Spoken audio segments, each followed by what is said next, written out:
John chapter 11.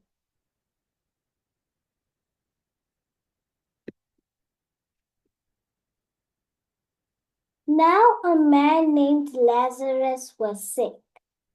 He was from Bethany, the village of Mary and her sister Martha. This Mary, whose brother Lazarus now lay sick, was the same one who poured perfume on the Lord and wiped his feet with her hair. So the sister sent word to Jesus, "Lord, the one you love is sick." When he heard this, Jesus said, "This sickness will not end in death. No, it is for God's glory, so that God's Son may be glorified through it." Now Jesus loved Martha and her sister and Lazarus. So when he heard that Lazarus was sick, he stayed where he was 2 more days.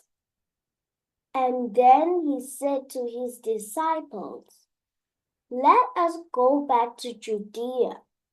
"But Rabbi," they said, "a short while ago the Jews there tried to stone you, and yet you're going back?" Jesus answered, "Are they not 12 hours of daylight? Anyone who walks in the daytime will not stumble, for they see by the world's light." After he had said this, he went on to tell them, "Our friend Lazarus has fallen asleep, but I am going there to wake him up." His disciples replied, "Lord, if he sleeps, he'll get better." Jesus had been speaking of his death, but his disciples thought he meant natural sleep. So then he told them plainly, "Lazarus is dead, and for your sake I am glad I was not there, so that you may believe. But let us go to him." Then Thomas, also known as Didymus, said to the rest of the disciples, "Let us also go, that we may die with him." On his arrival, Jesus found that Lazarus had already been in the tomb for 4 days. Now Bethany was less than 2 miles from Jerusalem, and many Jews had come to Martha and Mary to comfort them in the loss of their brother. When Martha heard that Jesus was coming, she went out to meet him, but Mary stayed at home. "Lord," Martha said to Jesus, "if you had been here, my brother would not have died. But I know that even now, God will give you whatever you ask." Jesus said to her, "Your brother will rise again." Martha answered, "I know he'll rise again in the resurrection at the last day." Jesus said to her, "I am the resurrection and the life. The one who believes in me will live, even though they die. And whoever lives by believing in me will never die." Do you believe this? "Yes, Lord," she replied. "I believe that you are the Messiah, the Son of God, who is to come into the world." After she had said this, she went back and called her sister Mary aside. "The teacher is here," she said, "and is asking for you." When Mary heard this, she got up quickly and went to him. Now Jesus had not yet entered the village, but was still at the place where Martha had met him.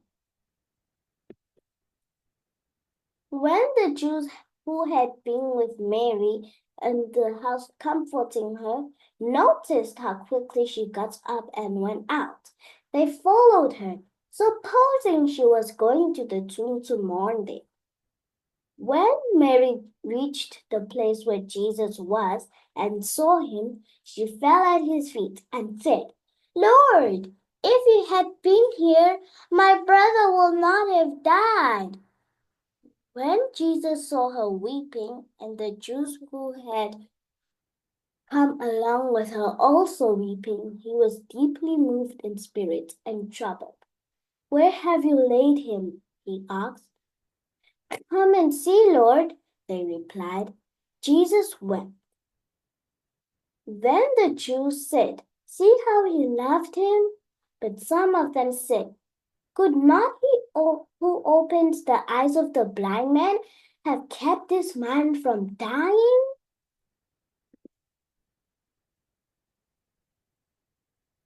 Jesus, once more deeply moved, came to the tomb. It was a cave with a stone laid across the entrance. Take away the stone, he said. But Lord, said Martha, the sister of the dead man, by this time there is a bad odor, for he has been there for 4 days. Then Jesus said, Did I not tell you that if you believe, you'll see the glory of God? So they took away the stone. Then Jesus looked up and said, Father, I thank you that you have heard me. I knew that you always hear me, but I said this for the benefit of the people standing here, that they may believe that you sent me. When he had said this, Jesus called in a loud voice, Lazarus, come out! The dead man came out, his hands and feet wrapped with strips of linen and a cloth around his face. Jesus said to them, Take off the grave clothes and let him go. Therefore, many of the Jews who had come to visit Mary and had seen what Jesus did believed in him. But some of them went to the Pharisees and told them what Jesus had done. Then the chief priests and the Pharisees called a meeting of the Sanhedrin. What are we accomplishing? They asked. Here is this man performing many signs. If we let him go on like this, everyone will believe in him, and the Romans will come and take away both our temple and our nation. Then one of them, named Caiaphas, who was high priest that year, spoke up. You know nothing at all. You do not realize that it is better for you that one man die for the people that the whole nation perish? He did not say this on his own, but as high priest that year, he prophesied that Jesus would die for the Jewish nation.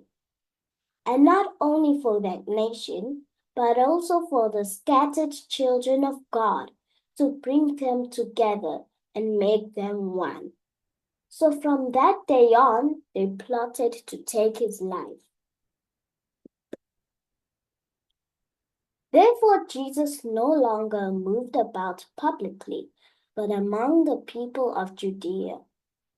Courts, he withdrew a region near the wilderness to a village called Ephraim, where he stayed with his disciples.